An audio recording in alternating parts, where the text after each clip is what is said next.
نحمده و نصلي على رسوله الكريم وعلى آله وصحبه أجمعين اللهم انفعنا بما علمتنا وعلمنا ما ينفعنا وزدنا علما يا أرحم الراحمين. جی خالد بھائی، بسم اللہ جی کیجیے. جی السلام علیکم. جی وعلیکم السلام. اعوذ باللہ من الشیطان الرجیم، بسم اللہ الرحمن الرحیم. قال رسول اللہ صلی اللہ علیہ وسلم من احدث فی امرنا هذا ما ليس منه فهو رد. ٹھیک ہے، جزاکم اللہ خیرن. جی بارک اللہ فیک، جزاکم اللہ خیرن.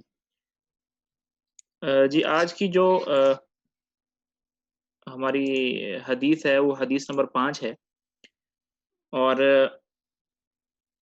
تھوڑی سی میں اس میں یہ بات بتاؤں کہ جب ہم وہ حدیث نمبر 1 پڑھ رہے تھے انما الاعمال بالنیات، تو اس حدیث کی جب ہم تشریح دیکھ رہے تھے تو وہاں پر میں نے آپ سے یہ عرض کی تھی کہ بہت سارے محدثین رحمہم اللہ نے یہ ارشاد فرمایا ہے کہ اگر دین کا خلاصہ، اس کا جو نچوڑ ہے وہ ہم نکالیں تو صرف 2 احادیث بنتی ہیں. یعنی دین کا خلاصہ 2 احادیث بن سکتی ہیں. ایک حدیث تو وہ انما الاعمال بالنیات تھی، اور وہاں پر میں نے عرض کیا تھا کہ اگلی دوسری جو حدیث ہے وہ میں آپ کو کچھ دنوں کے بعد بتاؤں گا. تو وہ جو دوسری حدیث ہے وہ یہ ہے. تو حدیث نمبر 1 انما الاعمال بالنیات، اور یہ حدیث نمبر 5، یہ 2 احادیث جو ہیں یہ پورے کے پورے دین کا خلاصہ بن سکتے ہیں. اب اس کا ہم دیکھتے ہیں اس کو. عن ام المؤمنین ام عبد اللہ عائشہ رضی اللہ عنہا قالت قال رسول اللہ صلی اللہ علیہ وسلم من احدث فی امرنا هذا ما ليس منه فهو رد. رواه البخاری ومسلم وفي روایت لمسلم من عمل عملا ليس عليه امرنا فهو رد. اب حسب عادت جو ہے وہ ہم دیکھتے ہیں کہ اس حدیث کی سند کیا ہے اور اس کی متن کیا ہے. تو عمر اجاز بھائی آپ بتائیں گے اس کی سند اور متن کے بارے میں.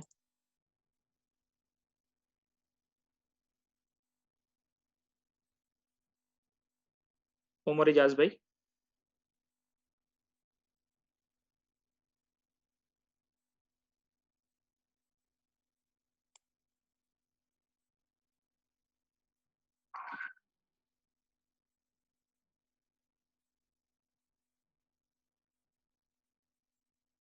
چلے یہاں سے دیکھیں، یہاں سے لے کر اور ان ام المؤمنین ام عبداللہ عائشہ رضی اللہ عنہا، یہاں سے لے کر یہاں تک یہ ہماری سند ہے. اور پھر یہاں سے لے کے یہاں سے جو آپ کو قومیں نظر آ رہے ہیں یہاں سے حدیث کا متن سٹارٹ ہو رہا ہے اور یہاں تک ہے. ام عبداللہ عائشہ رضی اللہ عنہا جو حدیث کو روایت کرنے والی ہیں وہ حضرت عائشہ رضی اللہ تعالی عنہا ہیں.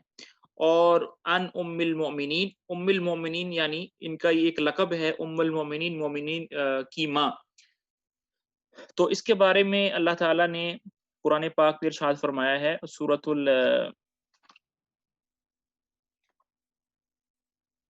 تو یہ اس میں یہ ہے کہ دیکھیں آپ صلی اللہ علیہ وسلم کی جتنی بھی زوجات ہیں وہ مسلمانوں کی مائیں ہیں.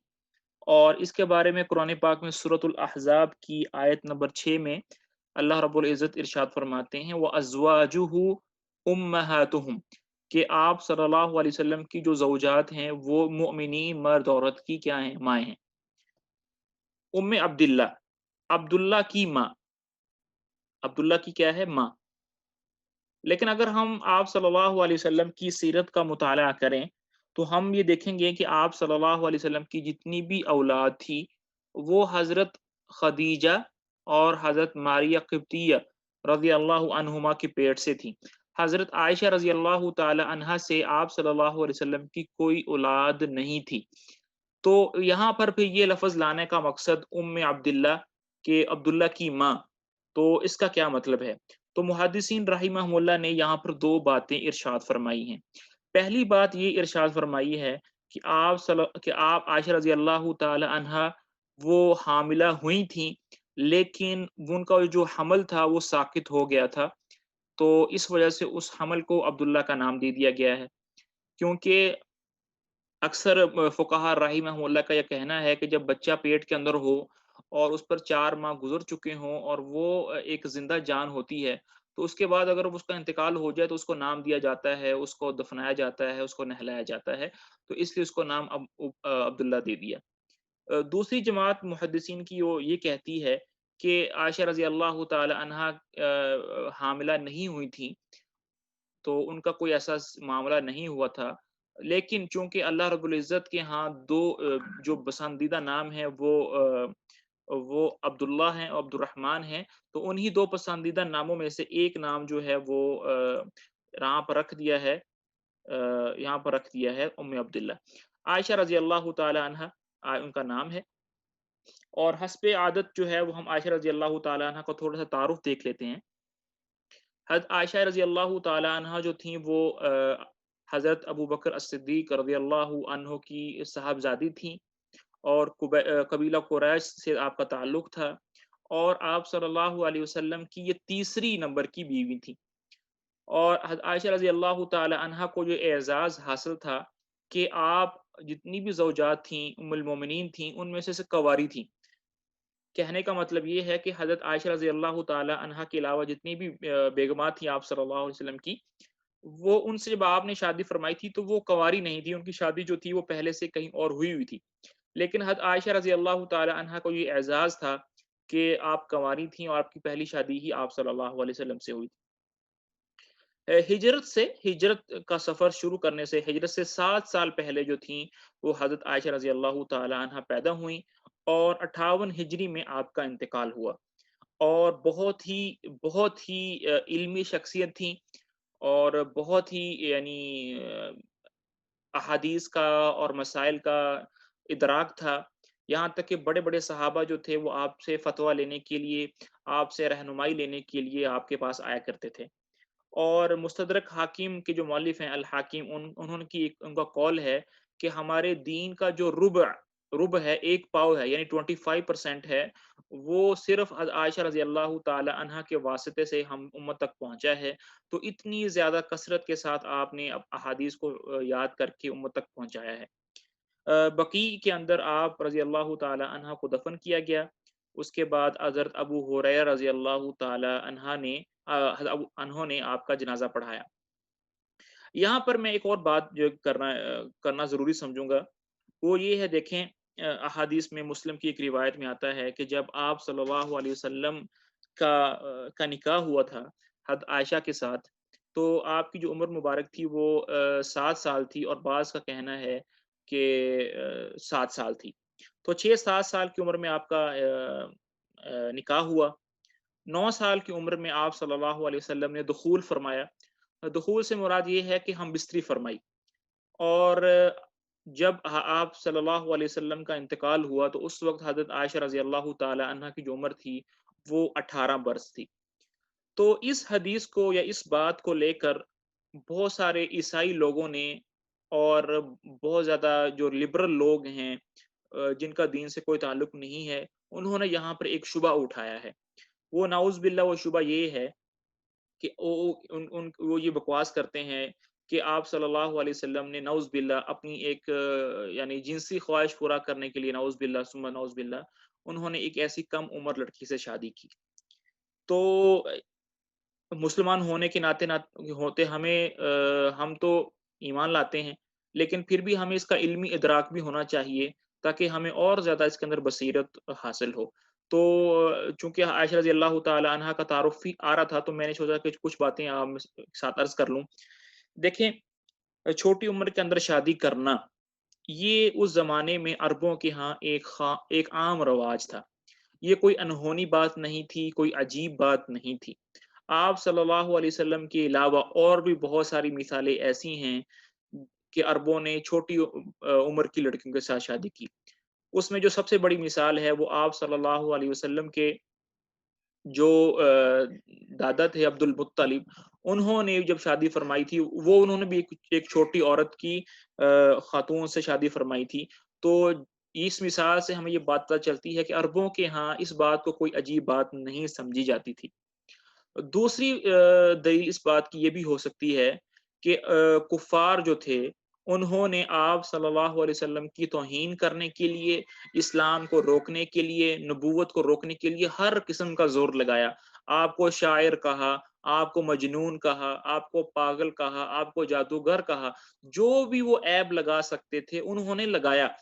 تو اگر چھوٹی عمر کی بچی سے، لڑکی سے شادی کرنا کوئی عیب ہوتا تو ہو نہیں سکتا تھا کہ اس زمانے کے جو کفار ہیں وہ اس سے باز آ جاتے۔ تو ان کا خاموش رہنا اس بات کی دلیل ہے کہ یہ کوئی عجیب بات نہیں تھی۔ تیسری بات یہ تھی کہ آپ صلی اللہ علیہ وسلم نے خود سے نکاح کا پیغام نہیں بھیجا تھا حضرت عائشہ رضی اللہ تعالی عنہا کے پاس، اور یہ جو نکاح کا جو مشورہ تھا یہ خولہ بنت حکیم رضی اللہ تعالی عنہا نے آپ صلی اللہ علیہ وسلم کو دیا تھا، اور ان کی وساطت سے یہ نکاح ہوا تھا۔ جس وقت آپ صلی اللہ علیہ وسلم نے حضرت عائشہ رضی اللہ تعالی عنہا کی طرف پیغام بھیجا تھا یا بات چیت چل رہی تھی، اسی دیر میں اور حضرات کے رشتے بھی حضرت عائشہ رضی اللہ تعالی عنہا کے لیے آ رہے تھے، اور ان میں سے جو سر فہرست نام تھا وہ حضرت جبیر ابن مطعم کا تھا، اور انہوں نے بھی بھیجا تھا نکاح کا پیغام۔ تو نکاح کا پیغام آنا اس بات کی دلیل تھی کہ آپ رضی اللہ تعالی عنہا جو تھیں وہ شادی کی عمر کو پہنچ چکی تھیں، آپ میچور ہو چکی تھیں، آپ بالغ ہو چکی تھیں، تو اس لیے تو شادی کے پیغام آ رہے تھے۔ اس کے بعد اگر ہم اس کو میڈیکل ڈاکٹری کی نظر سے دیکھیں تو بہت سارے ڈاکٹروں کا یہ کہنا ہے کہ جو عورتیں ہوتی ہیں، بچیاں ہوتی ہیں، وہ 9 سال کی عمر میں بالغ ہو جاتی ہیں۔ تو آپ صلی اللہ علیہ وسلم نے 6 سال کی عمر میں نکاح فرمایا، اور پھر 3 سال انتظار فرمایا، اور 9 سال کی بعد جب وہ بالغ ہو گئی تو آپ سے ہم بستری فرمائی۔ تو اس میں میڈیکل کے اعتبار سے بھی کوئی وہ قباحت نہیں ہے۔ پھر جن لوگوں نے اس میں جو میڈیکل کے پوائنٹ سے جو بات ہے، وہ امریکہ کی ایک ڈاکٹر ہیں فیمیل دوشنی، انہوں نے اس کے بارے میں کافی بات لکھی ہے، تو میں ان کا صرف خلاصہ آپ کے سامنے عرض کر دیا ہے۔ پھر جن لوگوں نے یہ نقطہ اٹھایا ہے اکثر وہ عیسائی لوگ ہیں، تو اگر ہم عیسائی کتابوں کا بھی مطالعہ کریں تو اس میں آپ کو یہ ملے گا کہ حضرت مریم علیہ السلام جو تھی ان کا جو نکاح ہوا تھا وہ بھی بہت کم عمر میں ہوا تھا، اور 12 سال تھی جب ان کا نکاح ہوا تھا، جب ان کی منگنی ہوئی تھی، جب ان کا نکاح ہوا تھا، اور جن کے ساتھ ہوا تھا ان کی عمر اس وقت 90 سال کی تھی۔ یوسف اور نجار ان کا نام تھا۔ تو آپس میں کتنا گیپ تھا، تو عیسائیوں کے یہاں تو خود ایسا ہو رہا تھا۔ اس کے بعد ان کا ایک اور بادشاہ تھا احاز، اس نے بھی 10 سال کی عمر میں شادی کی تھی، اور 11 سال کی عمر میں اس کے ہاں بچے کی پیدائش ہوئی تھی۔ تو ان کے ہاں بھی یہ باتیں جو ملتی ہیں۔ تو یہ کچھ خلاصہ تھا اس بات کا جو آپ کے ساتھ عرض کر دیا۔ اب آتے ہیں ہماری حدیث کی طرف۔ قالت، آپ عائشہ رضی اللہ تعالی عنہ فرماتی ہیں، قال رسول اللہ صلی اللہ علیہ وسلم، کہ آپ صلی اللہ علیہ وسلم نے ارشاد فرمایا، من، جس نے، احدث، احدث کہتے ہیں عربی زبان میں کوئی نئی چیز نکالنا، کوئی جدید چیز لے کر آنا، جو کوئی نئی چیز لے کر آیا، فی امرینا، ہمارے امر کے اندر، ہمارے کام کے اندر۔ امرینا سے مراد کیا ہوگا؟ کام، اور وہ کام کیا ہے؟ وہ دین اسلام ہے۔ جو ہمارے دین اسلام کے اندر کوئی نئی چیز لے کر آئے گا، ما لیس منہ، جو پہلے اس میں سے نہیں تھی، جو پہلے اس دین میں نہیں تھی، فہو رد، تو وہ کیا ہوگی؟ وہ اللہ کے ہاں مردود ہوگی، اللہ کے ہاں اس کے ہاں قبول نہیں ہوگی اللہ کے ہاں۔ اور اسی کے بارے میں سورۃ آل عمران میں اللہ تعالیٰ فرماتے ہیں، وَمَن يَبْتَغِي غَيْرَ الْإِسْلَامِ دِينًا، جو اسلام کے علاوہ کوئی اور دین لے کر آئے گا، فَلَن يُقْبَلَ مِنْهُ، اسے ہرگز وہ قبول نہیں کیا جائے گا، وَهُوَ فِي الْآخِرَةِ مِنَ الْخَاسِرِينَ، اور وہ کیا ہوگا؟ آخرت میں خسارہ اٹھانے والوں میں سے ہوگا۔ اور اسی طرح سورۃ الانعام کی آیت نمبر 153 میں فرماتے ہیں، وَأَنَّ هَذَا صِرَاطِ مُسْتَقِيمًا، کہ یہی میرا سیدھا راستہ ہے، فَاتَّبِعُوهُ، اسی کی اتباع کرو۔ تو دین اسلام کے اندر نئی چیز لے کر آنا جو پہلے اس میں نہیں ہے، وہ اللہ کے ہاں وہ قبول نہیں ہے، وہ بلکہ مردود ہے۔ اب یہاں پر دیکھیں، دو چیزیں آپ سے عرض کرنی ہیں۔ اگر میں اور آپ یہ چاہتے ہیں کہ ہماری جو عبادت ہے وہ اللہ کے ہاں قبول ہو جائے، تو اس کے اندر 2 شرطوں کا ہونا بہت ضروری ہے۔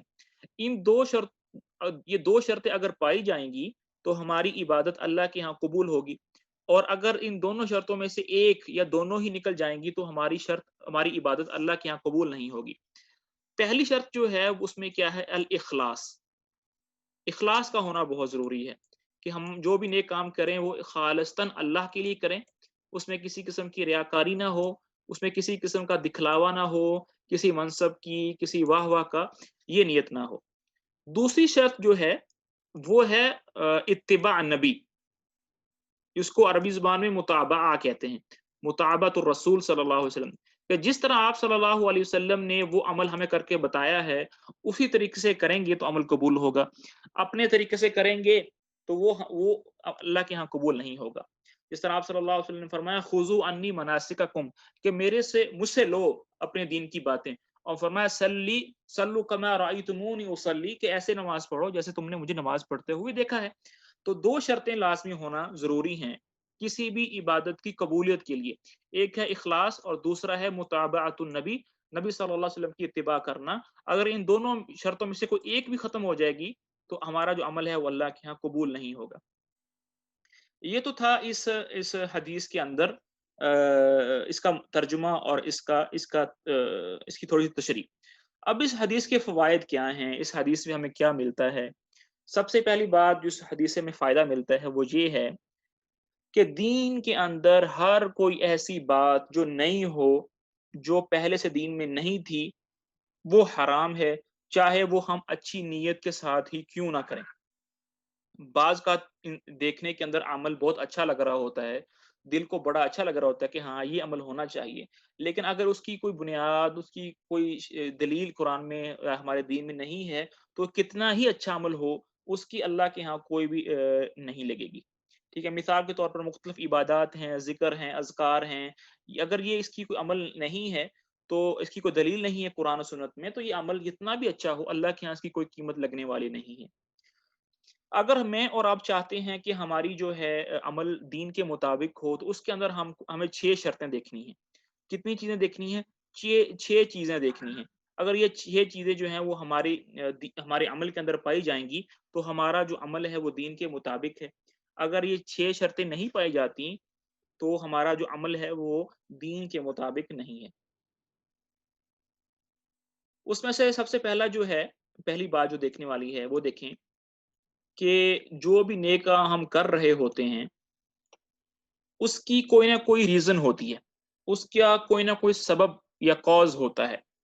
اگر وہ کاز یا ریزن یا سبب جو ہے وہ دین کے اندر اس کی کوئی اصل نہیں ہے، کوئی دلیل نہیں ہے، تو وہ پھر ہمارا عمل جو ہے وہ ویلڈ نہیں ہے۔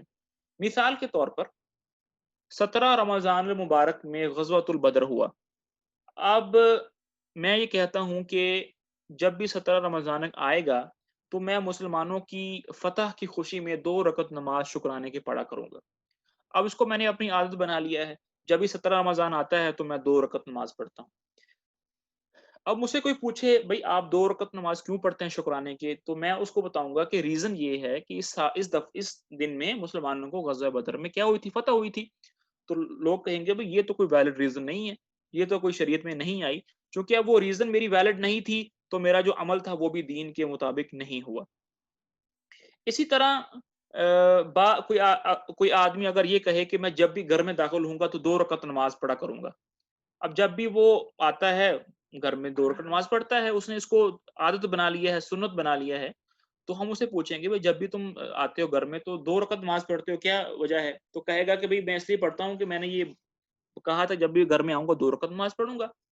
تو ہم کہیں گے تمہاری اس 2 رکعت نماز پڑھنے کے پیچھے جو وجہ ہے، جو سبب ہے گھر میں داخل ہونا، وہ ویلڈ نہیں ہے، وہ قرآن و حدیث میں ثابت نہیں ہے۔ تو آپ کی جو ریزن ہے، سبب ہے، وہ ویلڈ نہیں ہے، تو آپ کا جو عمل ہے وہ بھی دین کے موافق نہیں ہے، مطابق نہیں ہے، بلکہ دین کے مخالف ہے۔ دوسرا جو ہے وہ ہم نے دیکھنی ہے مقدار کہ جو ہم عمل کر رہے ہیں جتنی مقدار میں کرنا چاہیے کیا اتنا ہی کر رہے ہیں یا اسے زیادہ کر رہے ہیں؟ مثال کے طور پر ایک رکعت کے اندر 2 سجدے ہوتے ہیں۔ اب میں نے حدیث میں پڑھا کہ آدمی اللہ کے ہاں، اللہ کے قریب اس وقت ہوتا ہے جب سجدے میں ہوتا ہے۔ تو میرے دل نے کہا کہ کیوں نہ سجدے زیادہ کر لیے جائیں، ایک رکعت میں 2 3 4 سجدے کر لیے کروں۔ تو اگر میں ایسا کروں گا تو مجھے کہا جائے گا کہ آپ کا یہ 5 6 سجدے کرنا یہ ٹھیک نہیں ہے۔ میں اسے پوچھوں گا بھی کیوں ٹھیک نہیں ہے؟ تو کہا جائے گا کہ آپ صلی اللہ علیہ وسلم نے جتنی مقدار میں ہمیں بتایا ہے 2 سجدے اتنے ہی کریں گے تو قبول ہوگا، اس سے کم یا اس سے زیادہ نہیں ہوگا۔ تو مقدار کا بھی ہم نے خیال رکھنا ہے۔ تیسری جو چیز دیکھنی ہے وہ ہے کیفیت، کہ جس کیفیت کے ساتھ ہمیں وہ عمل بتایا گیا ہے اس کیفیت سے کرنا۔ مثال کے طور پر آپ صلی اللہ علیہ وسلم ہمیں وضو کا طریقہ بتا کر گئے ہیں، پہلے ہاتھ دھونے ہیں، اس کے بعد کرلی کرنا ہے، پھر ناک میں پانی ڈالنا ہے، پھر منہ دھونا ہے، پھر بازو، پھر مسا، پھر پاؤں۔ لیکن اگر کوئی آدمی کہے نہیں میں الٹ کروں گا، میں پہلے پاؤں دوں گا پھر مسح کروں گا اور پھر آخر میں ہاتھ دوں گا، تو ہم کہیں گے آپ جس کیفیت کے ساتھ وضو کر رہے ہیں یہ قبول نہیں ہے، کیونکہ آپ صلی اللہ علیہ وسلم نے ہمیں یہ کیفیت نہیں بتائی، تو پھر عمل اللہ کے ہاں قبول نہیں ہوگا۔ اس کے بعد پھر ہم نے جو چیز دیکھنی ہے وہ دیکھنا ہے مکان، جگہ بھی دیکھنی ہوتی ہے بعض اوقات۔ مثال کے طور پر آپ صلی اللہ علیہ وسلم ہمیں بتا کر گئے ہیں کہ اعتکاف جو ہے وہ مردوں کے لیے مساجد کے اندر ہوتا ہے۔ اب کوئی آدمی کہے کہ نہیں میں آفس کے اندر کر لوں گا یا اپنی کمپنی کے اندر کر لوں گا یا اپنے اسکول کے اندر کر لوں گا، تو اسے کہا جائے گا یہ جو مکان آپ بتا رہے ہیں، جگہ بتا رہے ہیں، اس کی گنجائش نہیں ہے، تو اگر آپ ایسا کریں گے تو آپ کا عمل اللہ کے ہاں قبول نہیں ہوگا۔ پانچویں جو چیز دیکھنی ہوتی ہے وہ دیکھنا ہوتا ہے زمان، ٹائم دیکھنا ہوتا ہے۔ مثال کے طور پر فجر کی نماز کا وقت ابھی داخل ہی نہیں ہوا، میں نے نماز پڑھ لی، تو میری وہ نماز جو ہے وہ اللہ کے یہاں قبول نہیں ہوگی، کیونکہ ٹائم جو ہے وہ غلط ہے۔ اسی طرح حج کا وقت ہے، اسی طرح عمرے اس کا زکوٰۃ الفطر کا دینے کا وقت ہے، تو جس چیز کا وقت شریعت کے اندر متعلق ہے اگر اسے آگے پیچھے کریں گے تو وہ اللہ کے یہاں قبول نہیں ہوگا۔ اسی طرح چھٹی اور آخری بات جو کرنے کی ہے وہ یہ ہے کہ اس کی جو جنس ہے، جنس کو بھی دیکھنا ہے کہ وہ اللہ کے ہاں مشروع ہے بھی یا نہیں ہے۔ مثال کے طور پر کوئی آدمی کہتا ہے کہ میں قربانی کے دن جو ہے، قربانی کے دن میں اونٹ کروں گا، قربانی کے دن کیا کروں گا؟ اونٹ کروں گا، تو ہم کہیں گے بھائی دیکھو ویسے تو اونٹ کا گوشت کھانا جائز ہے، اسلام کے اندر اونٹ کا گوشت کیا ہے؟ کھانا جائز ہے۔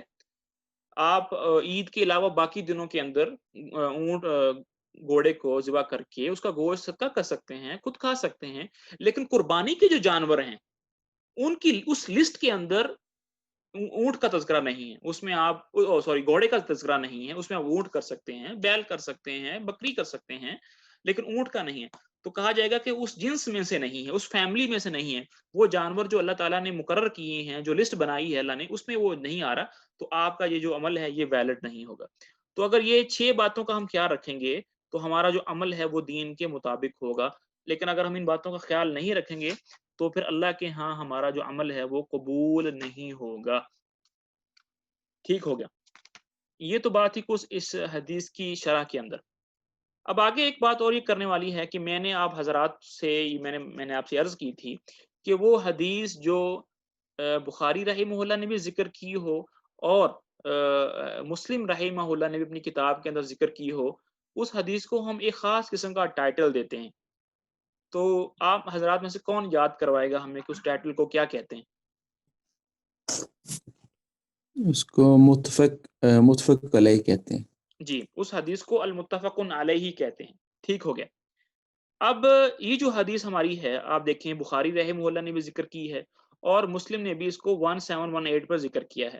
اب دیکھنے میں تو لگے گا کہ یار یہ حدیث دونوں میں آئی ہے تو ہمیں اس کو متفق علیہ کہنا چاہیے، لیکن حدیث کو متفق علیہ تب کہتے ہیں جب اس حدیث کی ورڈنگ بخاری کے اندر بھی ایک ہو اور مسلم کی کتاب کے اندر بھی ورڈنگ ایک ہی ہو۔ اگر ورڈنگ میں 19-20 کا فرق بھی آ گیا ہے تو وہ جو حدیث ہے وہ متفق علیہ کے ٹائٹل سے نکل جائے گی۔ جیسے اس حدیث میں دیکھ لیں، یہاں پر ہے من احدث اور وفی روایت اور مسلم کی روایت ہے وہ من عمل عملا، تو اب یہ حدیث کی ورڈنگ جو ہے وہ مختلف ہو گئی ہے، اگرچہ معانی، مفہوم، ایکسپلینیشن ایک ہی کی جائے گی دونوں حدیثوں کی، لیکن صرف ورڈنگ جو ہے وہ ڈیفرنٹ ہو گئی ہے شروع کے اندر، تو اب یہ حدیث جو ہے وہ متفق علیہ کے ٹائٹل سے نکل جائے گی۔ یہ بات آپ حضرات سے عرض کرنی ہے۔ اب یہ حدیث تو ہماری پوری ہو گئی ہے، اس حدیث کے متعلق آپ حضرات کا کوئی کوشچن ہے، کوئی سوال ہے تو وہ پوچھ سکتے ہیں۔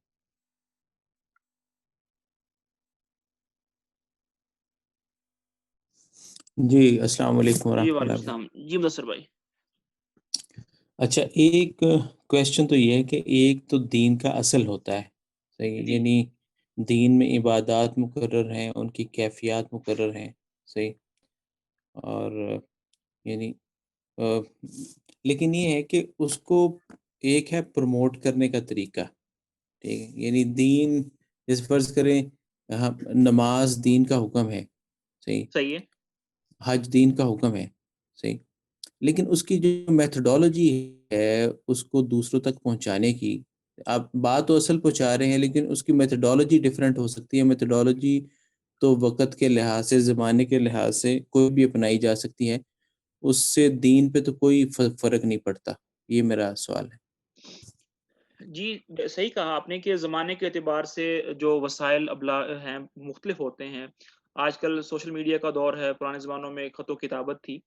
تو اس میں جو مین چیز کا خیال رکھنا ہے وہ یہ ہے کہ میتھڈولوجی ایسی ہو جو فی نفسی ہی حرام نہ ہو، اس میں کوئی ایسا عنصر نہ ہو جس کے بارے میں شریعت نے اس کو غلط قرار دیا. مثال کے طور پر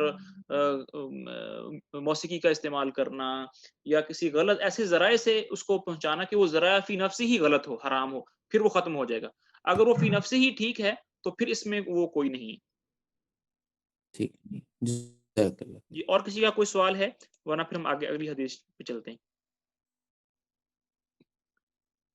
ایک کویشچن اور ہے. جی جی کویشچن یہ ہے، جیسے آپ نے کیفیت میں وضو کی ترتیب کی مثال دی، جی جی ٹھیک ہے، کہ پہلے ہاتھ دھونے ہیں پھر کلی کرنا ہے. صحیح. اچھا اچھا، اب وضو کی ترتیب تو یہی ہے جو احادیث کے اندر آتی ہے. ایک ہے کہ کوئی شخص اس کو جو ہے یعنی اپنی ترتیب سوچ لے کہ میں نے تو نعوذ باللہ اس ترتیب سے وضو کرنا ہے، وہ تو بات غلط ہے. جی صحیح. جی لیکن اگر وضو کرنے کے بعد خیال آئے کہ وضو کا کوئی حصہ جسم کا حصہ خشک رہ گیا ہے، تو اس میں اگر وہ کر لے تو کوئی حرج تو نہیں ہے اس میں، نہیں وہ کیونکہ تو اس ایک نے دم ہاں ایک تو وہ دیکھیں وہ ایک تو وہ یعنی کہ ارادتاً نہیں ہوا ہے، ایک تو وہ صحیح. ارادتاً نہیں ہوا ہے. دوسرا اگر جب ہو بھی گیا ہے تو آپ کے ذہن میں یہی ہوگا کہ مجھ سے غلط ہوا ہے.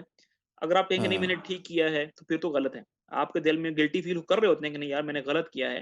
اور ایک دو دفعہ ہوتا ہے آپ اس کو سنت نہیں بناتے، اپنی عادت نہیں بناتے. یہ وہ ہے تب جب آپ اپنی آپ عادت ہی بنا لیتے ہیں. صحیح فرمایا.